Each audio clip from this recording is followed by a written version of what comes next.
Good morning, good afternoon, and good evening, depending where you're watching me from. I still remain your brother, Ebron TV, Onyaminoga.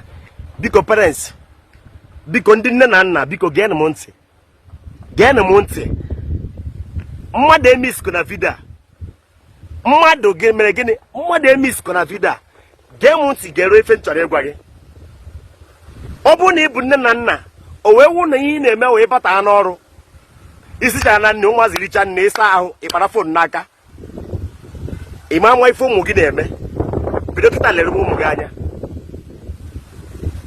Ọ bụrụ na ị nwe na ọ na-awụ isi jana nne ihe ha na ụmụaka ịlakpuo. Ịma mmasị ihe ụmụaka na-eme. Bido kịta lere ụmụaka gị anya. Ife m ga-ekwu ife ahụ a na-ekpetekwa nke a na-ekpere. A na-emetekwa ya na fasting. A na-emekwa nke asheri baba. Akwa ya na-akpọ ya cause of the family. Abụmọnụ si na particular family wee pụta. Anụchere m ntị afụ juru m anya. Nne, madam, nwa gị ọhụụ na-efu na o ruo na 10 years. O ruo na 10 years, enweziri ife ị na-ezori ya. Ọsọdụ ebe sị na nwa ọhụụ na-agbara agha iri abụrụzi ụmụaka. Ọhụụ na ịmụta nwaanyị, ịmụta nwoke, from 10 years bido gụrụzibe ha ihe owu ihe ọma na ihe ọjọọ. Gbaa mbọ gwaba ha na nwanne na nwanne ịkwakọ iko wụ ihe ọjọọ ka ọ. Afọ m ihe mere nji agwa gị ife a.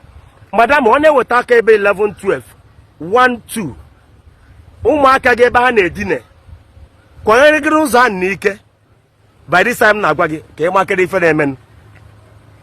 Ihe na-agwa gị wụ na m fụjuru anya.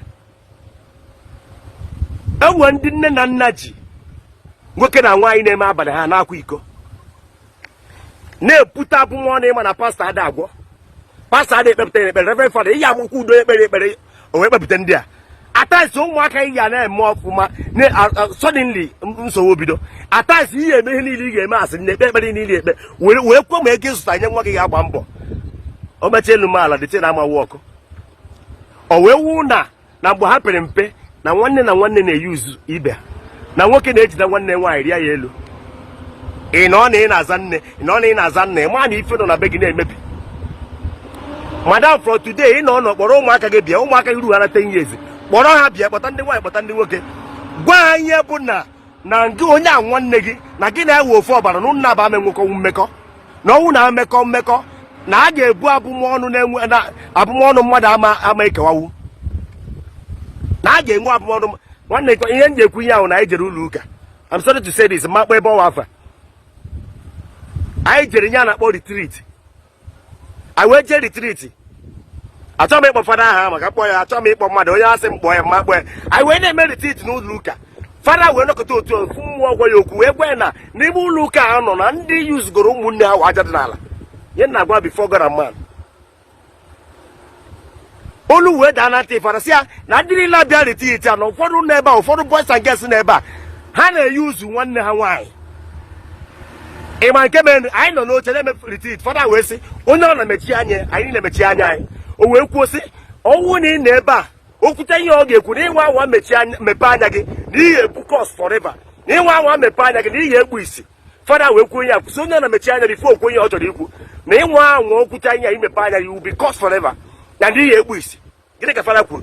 Fada sị ọnwụ na ị na ebe a ma na ị na-edina nwanne gị pụta ebe a ka ekpere ga-ekpere bikọs na ibu kọs agagharị.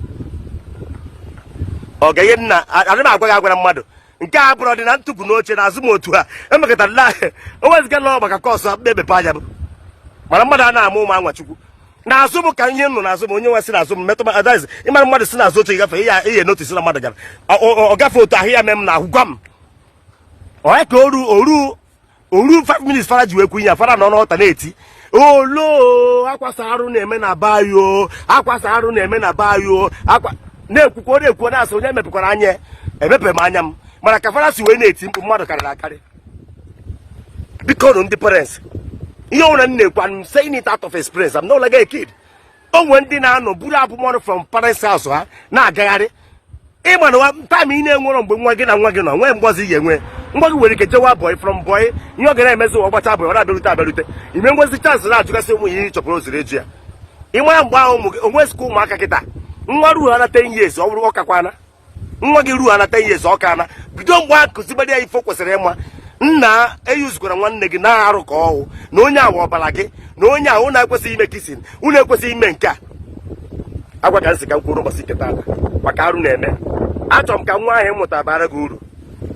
Achọrọ m ka nwa ahụ ịmụta fichaa gị anya mgbe ị ya aka nka ka anyị bido nkịta gbaziere ụmụaka anyị ife na akwụkwọ nsọ kwuru ya ka ahụ mgbe anyị etolite ka ọ ghara ịdị stọpụ ha. Ọ ka nsị ka mkwụrụ ụbọchị nketa ata aka nwanne ụlọ ebido TV onye amị na ụga nwa gụ ata ọmụ na-ebecha nwoke emesịa.